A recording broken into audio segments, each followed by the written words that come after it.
हर दिन एक भिखारी दरवाजे के पास आकर भीख मांगता था और घर का मालिक हमेशा घर के बाहर आते ही उसे देखकर फिर जाया करता था। कई बार उसके लिए गालियां भी बकता था। वो कहता था, तू जिंदा ही क्यों है? पूरी जिंदगी ऐसे ही भीख मांगेगा क्या? धरती का बोझ क्यों बना बैठा है? और कभी कभी उस भिखारी को गुस्से में वे धक्का भी मार दिया करता था। इतना कुछ हो जाने के बावजूद भिखारी के मुंह से सिर्फ यही निकलता कि भगवान तुम्हारे पापों को माफ करे। एक बार सेठ को धंधे में बड़ा नुकसान होने की खबर मिली। सेठ बहुत परेशान था कि तभी उसके दरवाजे पर वही भिखारी आया। गुस्से में अपना आपा खोते हुए सेठ ने उस भिखारी को पत्थर दे मारा। पत्थर लगने के कारण भिखारी का सर फूट गया और उसके सर से खून बहने लगा।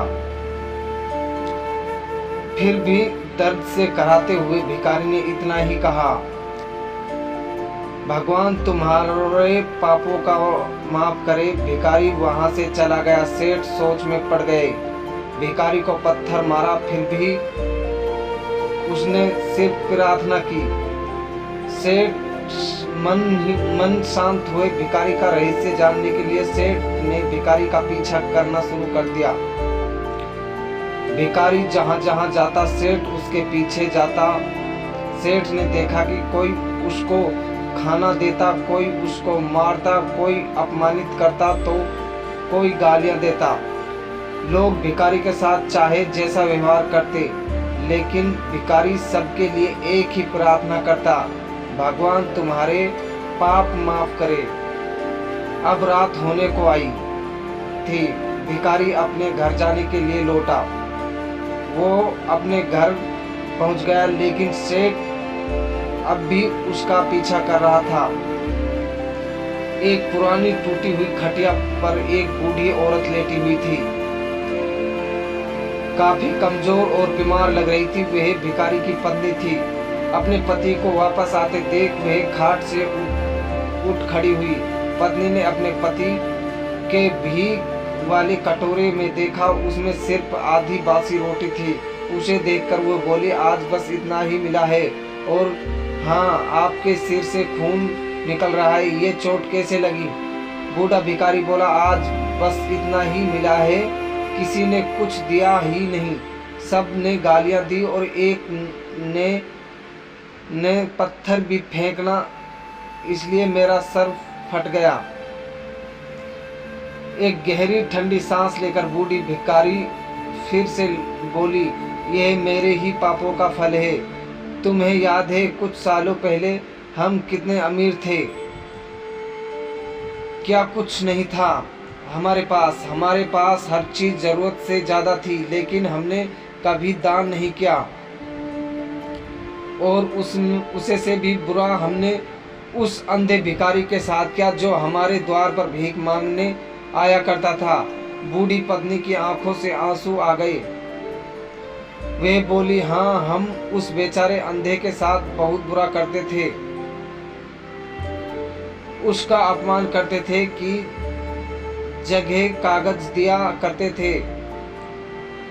उसका मजाक उड़ाया करते थे और कभी कभी मारा भी करते थे। मैंने कभी उसको रास्ता नहीं दिखाया। एक बार मैंने उसके मुंह पर मिट्टी फेंकी थी और वह हमेशा दुखी होकर यही कहता कि भगवान तुम्हें तुम्हारे किए की सजा देगा, भगवान तुम्हारे पापों की सजा जरूर देगा। उसका शराब सच हुआ और हम इस दुख भरी जिंदगी में आ गए। भिखारी बोला, हाँ, उसका शराब सच हुआ, इसलिए मैं किसी को बद्दुआ नहीं देता, चाहे कोई मेरे साथ कैसा भी बर्ताव करे। मैं हमेशा उसके लिए प्रार्थना करता हूँ कि मैं नहीं चाहता कि कोई भी हमारे जैसी जिंदगी का अनुभव करे, किसी को भी हमारे जैसे दुखों का सामना करना पड़े। वो नहीं जानती कि वह कितना बड़ा पाप कर रहे हैं, इसलिए अनजाने में हुए पाप की ऐसी सजा किसी को भी मिले मैं नहीं चाहता। सेठ वहीं पर छुपकर ये सारी बात सुन रहा था। अब उसे सब कुछ समझ आ गया था। भिखारी और उसकी पत्नी ने वे आधी रोटी मिल बांटकर खाई और भगवान को धन्यवाद बोलकर सो गए। अगले दिन बूढ़े भिखारी फिर से भीख मांगने गया। सेठ के घर के पास जाते सेठ ने पहले से गरम रोटियां उसके लिए निकाल कर रखी थी। उसे देते हुए सेठ विनम्रता से बोला, माफ कर दीजिए बाबा, मुझसे बहुत बड़ी गलती हो गई है। बूढ़ा भिखारी बोला, भगवान तेरा भला करे। इतना कहकर वह आगे निकल गया। इस कहानी से जो सीख लेने लायक है वह बड़ी ही सिंपल है कि आदमी चाहे किसी के बारे में बुरा कहे या भला करे, लेकिन भगवान सिर्फ कर्म के हिसाब से उसको फल देता है। क्या हुआ अगर भगवान नहीं देखता है? लेकिन यह बात बिल्कुल सच है कि उसके खाते में सबका हिसाब बहुत ही पक्का होता है। इसलिए जब किसी के लिए कुछ भी करो तो अच्छा ही करो। धन्यवाद दोस्तों हमारे इस वीडियो को देखने के लिए और हमारी कहानी को सुनने के लिए। दोस्तों हमारे चैनल को सब्सक्राइब जरूर करें और अपनी राय कमेंट में जरूर लिखें। धन्यवाद।